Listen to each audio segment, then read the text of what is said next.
even if you have the best business idea in the world and you're good at what you're doing, if you don't know how to hire, if you have constant turnover, your business is only going to go so far. Welcome to the High Voltage Business Builders Podcast, a show where we interview high voltage entrepreneurs growing and scaling through e-commerce, real estate, and other wealth without Wall Street ventures, showing you the path to making your first or next million. All right, folks, thanks for coming back with me here, the High Voltage Business Builders Podcast. I have a good contact for you today, someone who's very experienced in both Amazon selling, outsourcing, business building, exiting companies, and from what I understand is just an all-around genuine guy. He and I have not had a lot of time to interact with each other, so this is going to be probably the longest we've ever spent talking today. So we're going to have a conversation, and you guys are going to listen in, and we're going to talk about all those things and more, I'm sure. Nathan, thanks for joining the call, bud. Yeah, thanks for having me. Sorry we haven't spent more time together. Oh, well, I blame you, so let's just get that out of the gate. Yeah, exactly. And then from there, I'll take my hit. But you have had definitely some experience selling on Amazon. Some of those folks are here. Of course, we got a lot of people in the e-com world from various DTC, et cetera. What was your experience selling on Amazon, just to get that out of the gate? Yeah, I mean, I started selling back in 2008. I was a college kid that discovered drop shipping after selling some textbooks and creating an Amazon seller account. And this was before courses and consultants and Facebook groups and masterminds and conferences. Like none of that stuff existed. All the course selling. Yeah. Yeah. So it was a lot of experimenting, a lot of trial and error, the wild, wild west of Amazon. And we sold about 25 million from 2008 to 2015 and learned a lot of what not to do as well. And it was kind of my first baby, my first glimpse into being an entrepreneur. Good. So some folks that are listening to this are evaluating, thinking, deciding, is this a channel I want to work in? And others are already working in that process. What would you tell either side of that from your experience? I mean, 25 million is not anything to shake a stick at, right? Pros and cons, goods and bads. Would you do it again? Would you not do it again? What would you say to that? Yeah, I mean, would I do it again at the time? Yeah, it was a great kind of cash cow and doing it before everyone else is doing it. I like to kind of get into spaces while other people are not doing it. Like, for example, FreeUp, like when I started that, which is a marketplace for agencies, freelancers, and virtual assistants, there weren't a lot of like service providers for e-commerce sellers. Like now there's a lot of agencies, but that didn't really exist back then. And back then with Amazon, I had to be one of the first 1,000 US Amazon sellers. And I mean, now there's tons and it's very saturated. So you can definitely make money on it. It's a real business that's going to take the time and work of a real business. And there's market research, there's trial and error, there's business decisions and hiring decisions and strategy decisions. So it's not the get rich quick thing that it maybe was at one point, but there's still a gigantic opportunity. And there's also a reason why with our bookkeeping service, where we're targeting e-commerce sellers, 'cause it's a booming space and more people are becoming sellers and sellers are growing. So it's not over by any means, but you have to take it with the right approach. I'm glad to hear you say that, because Voltage does that. I mean, we build and we grow and we scale, and everyone needs to understand these are real businesses. You got to spend the time, the money, and the activity. And of course, products and research are very important. And market research, as you mentioned, is extremely important. So we go down those. And it's very interesting to hear you say that. Many people speak about it as a real business. They think about Amazon as a single channel, side hustle, hobby business. And, we can debunk that today because it's not actually how it works, not reality. Not unless you want to go break the terms of service, right? And go play in the wholesale FBA dropshipping model in Amazon today, because now you're going to be totally hosed up. But you moved on, you said, to FreeUp. You obviously got into outsourcing. You went, it sounds like, from being the miner to selling shovels to miners a little bit, if I'm not, and I don't mean that derogatory, but you moved into the services space for e-com, which I think is smart because, as you mentioned, there is a lot of opportunity in e-com. What was the defining moment? Like, why? I mean, you said there was an opportunity. Was it just people in your network? Was it you followed a trend? You just saw this, thing, or you just love the outsourcing world? Yeah. So, I mean, at first we were hiring a lot of college kids to help with our Amazon business. I ran the business out of a frat house, if you can imagine how crazy that was. And we learned a lot. I mean, Connor, my longtime business partner, was a really great college hire. That was lucky because I didn't really have a good hiring process. And I made a lot of bad college hires as well. And they were very unreliable. I remember banging on people's dorm room. I mean, I was 21. So it's tough for me to fathom hiring adults that were 40.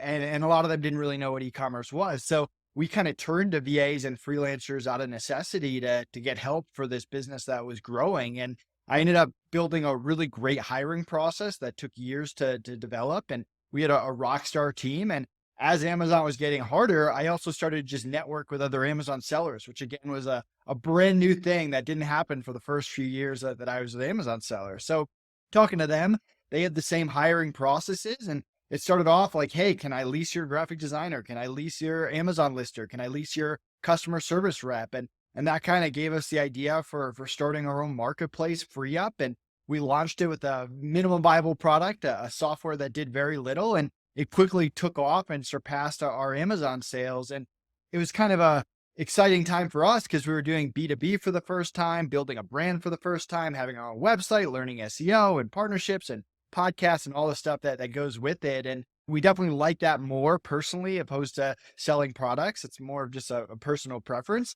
But yeah, we started to scale that and focus our efforts and decided to scrap the Amazon business as it got harder to focus on Free Up. So you're putting people basically who are in the e-com world together with trained VAs, if I'm not So we mistaken. didn't train them. Okay. Our motto was we would get thousands of applicants every week and we'd vet them, and the top 1% would get on our platform. And from a client side, free to sign up. They put in a request, tell us what they need. We match it up, all billings through the platform, and 100% customer service guarantee. If anything, even the smallest thing goes wrong, we make it right quickly, no questions asked. So people would have a lot of confidence in their hires. So with those who are hiring, what are some of the biggest type of roles they're looking to fill right now in terms of replacement resources, if you will, or extending their time into somebody else? I mean, a lot of the same stuff that people were hiring for 5 years ago is the same today. You've got customer Mm. service reps, especially people for like to have Shopify businesses more than Amazon. You've got people who know PPC, freelancers and agencies. You've got people who are great at listing and writing content. You've got people who are good at graphic design and videos for people's listings, and overall Amazon experts to come in and diagnose the problem. A lot of those roles that you just need in your Amazon business if you want to have success because you can't Yeah. master or do every little thing is very relevant even today. Oh, very much so. And as you mentioned, it's a business. So as businesses go along, you have to replicate yourself through SOPs or, standard operating procedures, which I'm sure you understand. But for those who may be new to this, you've got to replicate yourself. And it's actually one of the Achilles heels of most entrepreneurial people, isn't it? Absolutely. I mean, most entrepreneurs, they don't focus on what I call the two unsexy parts of business, which is the finance and the hiring. And if you don't understand your numbers and you're not making decisions off numbers, very tough to scale. Even if you have the best business idea in the world and you're good at what you're doing, if you don't know how to hire, if you have constant turnover, your business is only going to go so far. And there's so many things you don't need to learn as an entrepreneur. Like you don't need to master writing listings and being a PPC expert and sourcing products. Like, sure, if you're great at one of those things, it only helps you. But at some point, you can't become an expert at every little part of your business. So you have to learn how to delegate and you have to learn how to hire effectively. Yeah, no, that's very well said. Again, back to that real business, which I love because I very infrequently get people who understand in this world of e-commerce what a true business actually looks like. And, you get that in other angles of business and folks I talk to because there's different scales and economies of scales, of course, across different businesses. But on the e-com side, you see a lot of ready, fire, aim in this world, which doesn't lead people to, some of the opportunities are missed, frankly, because they haven't been taught or don't understand, or maybe they just took a course and it didn't really help them understand why they chose the products. Now, the three that you particularly angled in on, I think are great. Maybe we can talk about those for a second. Product research was definitely one of them. PPC was one of them, and listings. Why did you pick on those three? I'm going to put you on the spot. Yeah, I mean, that's more of just running Free Up for 4 years. Those were probably the most common requests that we would get if you would check Yeah. out the job board and see what people needed. It's also stuff that like doesn't really go away. Like PPC is still PPC Doesn't listing go away. people need. You need customer service in every business I've Yeah. ever run. So Yep. it's kind of those standard roles, but I mean, there's other stuff too. You get VAs who are good at going through wholesale lists, for example, and finding profitable products, which needs really good SOPs and directions. You have people that help build email lists, and especially with Shopify, the marketing behind that and running Facebook ads. So Yeah. there's plenty of other roles. Those are just kind of maybe the top ones that come to my mind. So where do you primarily find folks who become good VAs? Where are you sourcing from all over the world? Is there a specific location? Like, what do you find? Yeah. So, I mean, I don't do this anymore because I exited Free Up in 2019, but You said that. Yeah, yeah, that's right. yeah, but I mean, our marketplace was about 40% Philippines, 40% US, and 20% scattered around the world. Part of that's by design, just because we know a lot of people in the Philippines and have a lot of just resources and connections there. And part of it's a little bit random of who actually applies and gets onto the platform. But like even Ecom Balance today, it's a hybrid of US people here in Denver, high level bookkeepers, and high level bookkeepers in the Philippines. And it's kind of the best of both worlds where the clients get fair prices. And from our side, it helps for economies of scale. So you've shifted gears just a little bit and went from what appears to be, and correct me if I'm wrong, kind of more of the, tactical aspects of the e-com world, listing, product creation, customer service, into the financial side more. Is that correct? Yeah, so we exited Free Up at the end of 2019, which was kind of a crazy time to sell a business. The original plan was to take a few years off and travel the world. COVID kind of made it so we were stuck inside with no business to run and nothing to do, and you can only watch so much Netflix. So we kind of got out there and built Outsource School, which is our hiring course. We teach people how we interview, onboard, train, and manage. And we still run that to this day. It kind of bought us some time to figure out what we really want to do next. And through a lot of bad brainstorming and different ideas thrown around and market research, we really like the bookkeeping space. I mean, we credit bookkeeping to being a big part of how we've scaled our businesses, making good decisions each month, selling the company, passing due diligence. And the big question is there a market? Is there a need, or is it saturated? And from our market research, we found a big market and some potential to do it differently, because we're entrepreneurs first and e-commerce sellers first. We're not bookkeepers. So we're good at hiring bookkeepers, but we know what entrepreneurs want and what they need and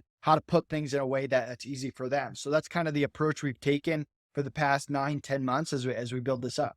Yeah, as I constantly say to people, build with the end in mind from the very beginning. And that is, of course, putting great bookkeeping in place, knowing your numbers. As you mentioned, we say by the numbers here. And obviously knowing your quarterly cash flows and your annual run rates and having good projections and running the business by the numbers, which so many sellers don't seem to catch on to that. So we're going to keep hammering that for people who are in startup or somewhere in the middle, or, are growing a business. Getting the numbers is important. So which particular area of focus are you really hammering down through this year and into 2023? As we're currently recording this, it's around October. This will probably release in another month or so. So as you're listening to this, folks, right now, we're probably in the height of e-com season, heading into the fourth quarter. What are you focused on? What do you see in your CEO crystal ball hat for the next year? Yeah, I mean, we're kind of in an exciting time with Ecom Balance, because we've got a great team. We've got a few players that we need to add in terms of like client onboarding and stuff like that. But our team's in place, our processes are built out. There's some tweaking and fine tuning, but now is kind of the fun part for Connor and I, which is the scaling and the marketing and the brand awareness and the customer experience, and making sure that we tweak that to make sure people are 100% happy. So that's we've kind of put in that work over the past 10 months. Hopefully we're at a good place and can start that scaling mode. We've got about 11 bookkeepers and 90 clients at the time of scaling this. So our goal is to get over 100 by the end of the year, but get to 1,000 long term. That's kind of our goal. So that and the growth of Outsource School is kind of our main focus right now.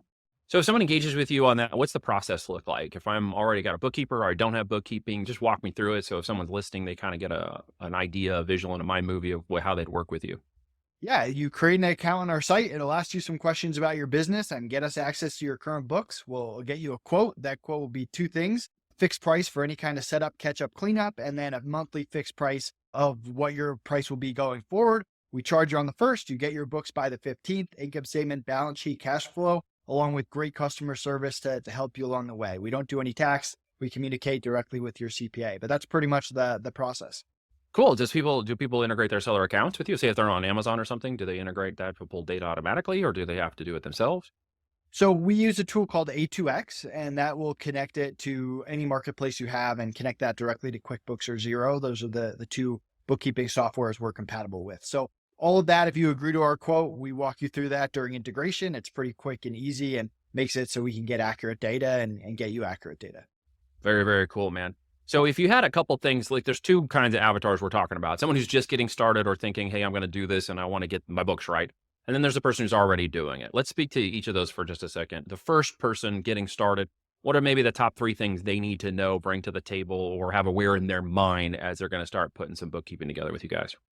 Yeah. So my overall mentality is, as an entrepreneur, you should never do your own bookkeeping. One, it's just not a good use of your time. Your time is much better spent growing your business, making strategic decisions, hiring, whatever it is. And second of all, most entrepreneurs are not good at bookkeeping, and any work that you do just has to get redone later, and cleanup work always costs more than just doing it right from day one. So even if you're small, hire a bookkeeper from day one. It's one of the best business decisions I ever made when we started Free Up, just even before we were profitable, getting good monthly reports, making decisions on the real numbers. That's kind of the mentality. And if you're a newer seller, you should get in the mentality that you need either QuickBooks or Xero. Those are the main two accounting softwares, along with A2X, which is good for connecting to the marketplaces.